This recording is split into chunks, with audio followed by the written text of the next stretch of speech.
Hello! Magandang araw ulit sa lahat.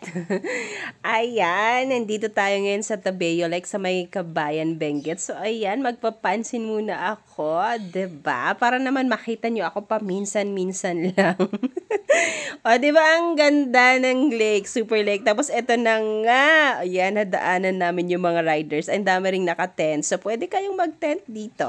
Sa mga gustong pumasyal, ayan, ang Tabeo Lake. O, 'di ba? Mawawalang problema mo kapag nandito ka sa ganitong lugar.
Yay! Super sa mga nature lover dyan, ito ang pinaka-perfect na puntahan ninyo, 'di ba?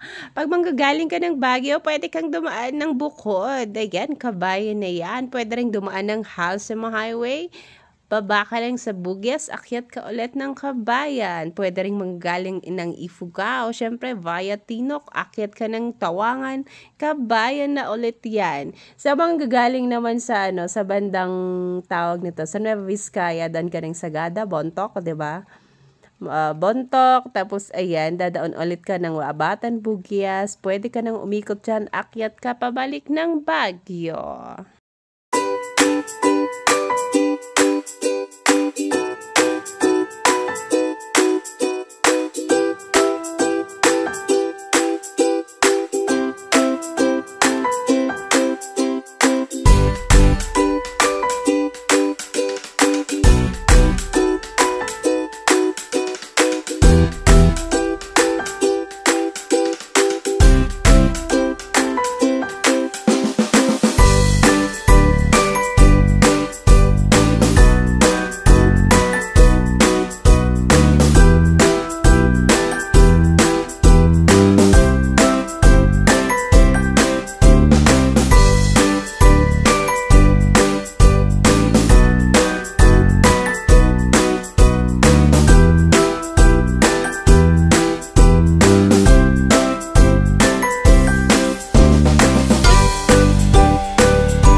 Dito malapit na rin to sa Mount Pulag actually. So, ayan na nga.